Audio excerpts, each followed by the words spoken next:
Okay, so 7.3 we talked about things involving similar right triangles. The first thing was that if you have the altitude drawn to the hypotenuse of a right triangle, it divides it into two right triangles that are similar to each other, and then also to the big triangle, right? So we said that we can establish a similarity statement of these three triangles, but we have to be really careful of the way you write it, right? The order that you write it. So on the quiz, I will actually establish the order first, which means there's only one right answer. But there's technically three right answers for this one. I'll write them all out, okay? So let's say we start with the big triangle. And we name it triangle XYZ. If you compare the sides there, XY is the shorter leg, and then YZ is the longer leg. So I went shorter leg to longer leg, which means I have to continue in that same pattern. So if I look at this smaller triangle here on the left, shorter leg to longer leg would be XWY. So I could say XWY. And then if I look at the triangle on the right, and I go shorter leg to longer leg, it's YWZ. So if your first one started XYZ, or any of them in that order started XYZ, then the order has to be that. If instead of doing shorter leg to longer leg, let's say I did hypotenuse to shorter leg is one option. So start with the same thing, the big triangle, hypotenuse to shorter leg would be ZXY. So ZXY would be similar to, I'm going to do the same thing in the other triangles. Shorter leg to hypotenuse, hypotenuse to shorter leg. Hypotenuse to shorter leg. So that's going to be YXW. And then for the one on the right, hypotenuse to shorter leg would be ZYW. So again, if you started in a different order, it's okay as long as you're consistent. And then the last way would be hypotenuse to longer leg. So if I look at the big triangle with that one, hypotenuse to longer leg would be XZY is similar to, if I go to the small triangle on the left, hypotenuse to longer leg would be XYW. And then if I look at the one on the right, hypotenuse to longer leg would be YZW. You can't go longer leg to hypotenuse? Sure. Yeah, that's what Yeah, as long as you're consistent, it doesn't matter. And again, because there are so many combinations that you can do on your quiz, I'm going to give you the starting one. So that means there's only one way to write it. Connor, do you have a question? So if it's backwards, it also right? Yeah, it's fine. As long as the letters match so as long as on the X on the first one, on the big one, and the one on the left is in the same spot, like that kind of stuff, it's fine. Camilla.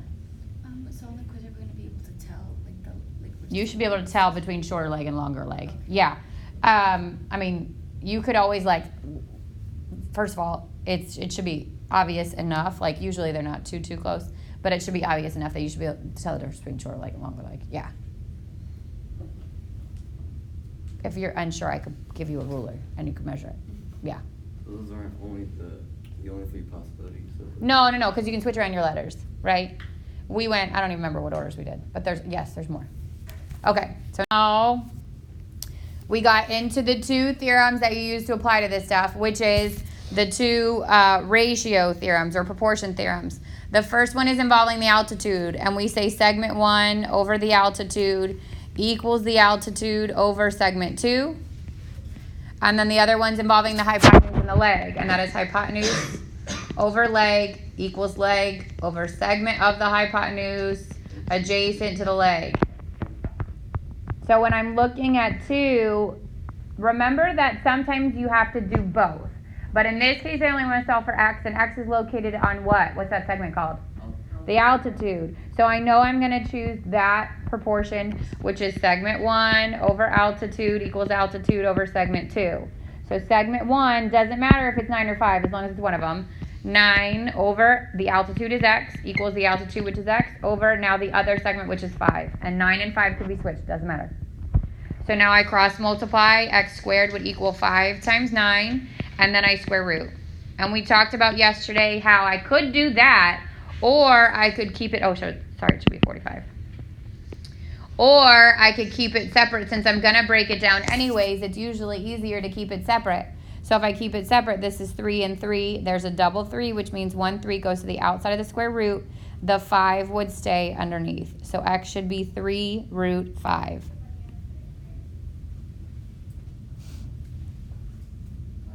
Questions on that one? What would be an example if you would have to do both? You would have to, like if the leg had a value on it. Oh. Like let's say there was a y here, like that. Now you're doing both on the same triangle. Does that make sense? Yeah. Yeah, okay. Okay, and then you go to 3, and 3 is now involving a leg, right? As soon as you see a value or a variable on the leg, and you know you have the length of the hypotenuse, then you know you're doing the second one, which is the hypotenuse over the leg equals the leg over the segment of hypotenuse adjacent to the leg. So the hypotenuse means the hypotenuse of the big triangle, which would be 10. The leg in this case is the A. The leg gets repeated, and then the segment of the hypotenuse adjacent to the leg is what? 6, the one that's next to it, right? This is a segment, this is a segment, this is the one that touches A, so that's why it's 6. So then I get A squared equals 6 times 10. A would equal the square root of 6 times 10, 2 and 3, 2 and 5. That means there's 2 2's and a 3 and a 5 that stay underneath and get multiplied out to root 15. How many of you got all of it right? Good. Who's finding the order of the letters on the similar triangles to be the hardest part? I know yesterday when I was doing the notes, that's where you guys are struggling the most. Okay, just be really careful. All right, let's perfect case scenario where you've got more than one thing happening, right? You've got all that stuff. So if I want to find x, let's say, then that's a part of my hypotenuse. It's one of the segments. So I would look to see if I could do the altitude one. So can I do segment 1 over altitude equals altitude over segment 2? I have segment 1, which could be the x, the altitude, which is 12, equals the altitude again, and then segment 2 is 16. So I've got enough information that I could do this one. 16x would equal 12 times 12 or 144, and then I would divide both sides by 16, and I get x equals 9. So now I've got that one. Then I want to find y. Y is a leg, right? So I want to try for the other one. The hypotenuse over the leg equals the leg over the segment of the hypotenuse adjacent to the leg. So hypotenuse I didn't know before, but now I do. It's 25. 25 over y equals y over the segment of the hypotenuse adjacent to the leg, which is 9. So I get y squared equals 9 times 25. And then? Okay, so then when I get the y squared equals 9 times 25, I'm going to do what to both sides? Square root. We don't want to multiply out the 9 times 25 this time, right? That's a big number. I don't want to do that. I'm going to have to break it down anyways. So this is 3 and 3 and 5 and 5. Bring out a 3, bring out a 5, and y is 15. Thank you. You're welcome. And then the last one is z. So z is on the bottom. That's the other leg, right? So I use the same proportions, but this time it's 25 over z equals z over the segment of the hypotenuse adjacent to that leg, which is good, 16. Z squared equals 25 times 16. Z would equal the square root of 25 times 16. Again, both perfect squares, so it saves me time to break them down before I multiply them out.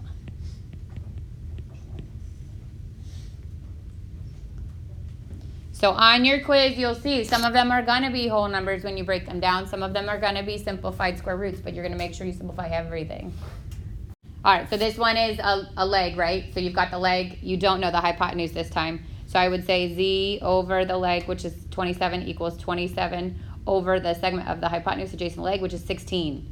And then I would say 16 times z equals 27 squared, 27 times 27.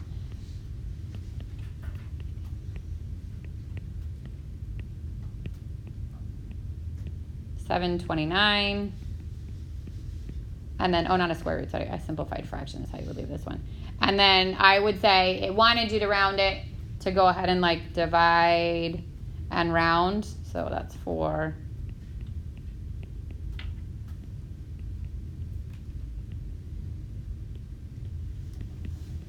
For me, you would leave it like that. So like you can keep going to round it like the book said, but this is a more exact answer. I'd rather you avoid rounding at all costs because it makes it less accurate. So for a quiz tomorrow, if it was a mixed number, you can leave it mixed number. Just make sure it's simplified. Does that make sense? Yeah. Yeah, like it wanted you to keep going because I told you to round it, but you don't need to. Everybody else good? Mm-hmm. Okay, so let's quiz. So tomorrow's quiz has section 7.1 to 7.3. Okay, in 7.1 we talked about the Pythagorean theorem.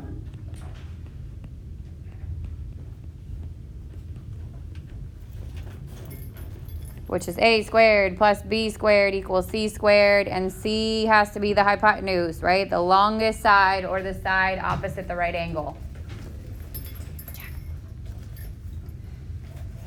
We also use the Pythagorean theorem inside the area questions, right? So remember the area of a triangle is 1/2 base times height. So if I gave you a triangle and you had this side and you had this side, but you didn't know this side, okay, let's say this is, I don't know, 8, something like that, then you could find it by doing the Pythagorean theorem on one of the triangles. You with me? Yep, Jose. Sure. So what, and then we went over triples, right? Common triples, what were the common triples? That will make your life easier. 3, 4, 5 is one of them. Double those, you get 6, 8, 10, right? 5, 12, 13 is another common one. And then the one that's yucky, 8, 15, 17, that nobody wants to square root. 17 squared, right? Nobody wants to try to figure out the square root of 289 if you don't know it off the top of your head. There are, of course, more, 7, 24, 25. There are more, but these are the most common ones. So if I knew those, then I could easily figure out the altitude on this triangle to be 4, and then I can find the area by doing 1/2 the base, which would be 11, times the height, which would be 4. And I'd get 2 times 11, or 22. So yes, the biggest thing was the Pythagorean theorem, but then we talked about a little bit of application within it. Any questions up from 7.1? Okay. Was the converse to the Pythagorean theorem?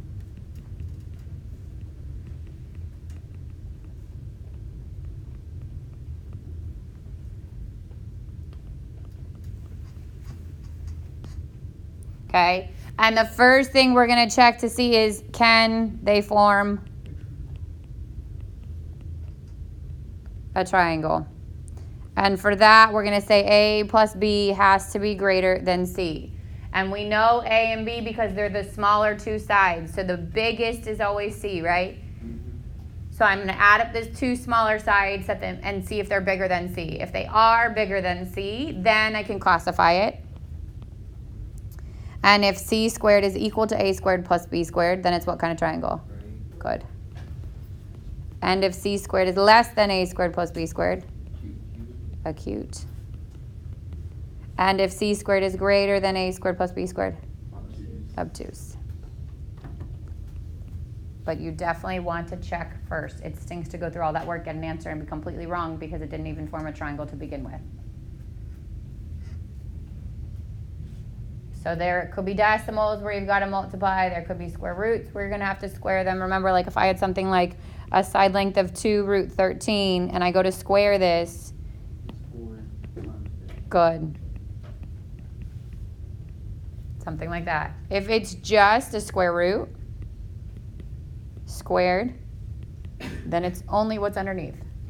So don't go through the process of like multiplying that out, square root of 169 and getting it back to 13, right? Save yourself the time. Questions on that? Yeah. So you're trying to find which side's the biggest and has a square root in it, but I get to multiply it. So you mean to like figure out if it's the biggest? So like if I had 8 and then, or let's say 7, 8, and then 2 square root 13. If I want to figure out what's the biggest, then I can approximate root 13. So I could say root 13 is in between 9 and 16, right? Those two perfect squares. It's bigger than 9. So I could say that this is 2 times, let's say, 3.5 even, okay? Well, this is a really bad example because that is 7. So let's just say this is 9. I won't make it that close. Let's say it's 9. So if that's 7, then that is not my biggest side, right? Then I know that 9's the biggest side. And if you're unsure, after you square them, let's say you accidentally put 2 root 13 as the biggest side. After you square them, it should still be the biggest side. So we just did this, right? 2 root 13 squared is 52. 8 squared is 64. 9 squared is 81. This is not the biggest side, so I know I picked the wrong one. Then you can just switch them. Then I would know that it's 81 has what relationship with 52 and 64. Yeah. So you can either catch it before with your approximation, or you can square it and then figure it out. It doesn't matter in what order you do that. To figure out if it is a triangle, however, you'd have to approximate it.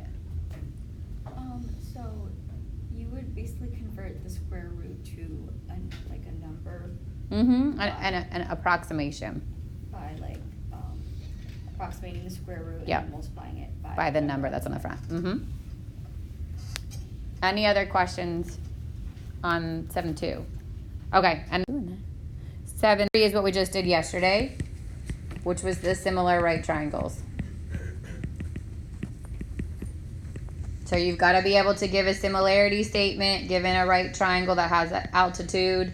Okay, if this is A, B, C, D, and I say triangle A, B, C is similar to what triangles?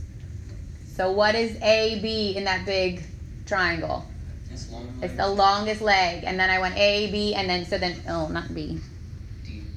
Hang on. Let's start with the bigger one. Let's do the biggest one. Okay, A, B, D. So I went longer leg, hypotenuse, right? So when I go name the next one, let's say the one on the right. B, C, A, D. So close. No, the one on the right. D, A, C. Sorry. Alright. C, B, B, A.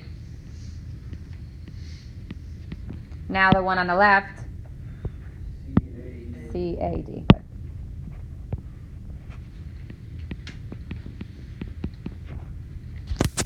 And then we did the 2 theorems. The altitude, which is segment 1 over altitude equals altitude over segment 2. And the leg one. Hypotenuse over leg equals leg over side adjacent to hypotenuse. Good.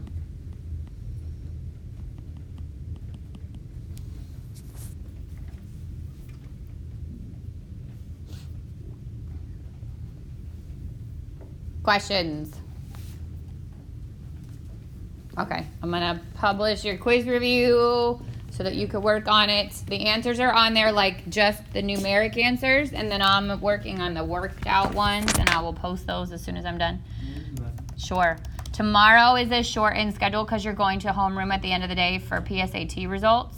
So keep in mind that this is not going to be like one of those opportunities where you've got a ton of time to review when you first come in. Like I'll let you review for a couple minutes, I'll answer a couple of questions, but then you'll have to start.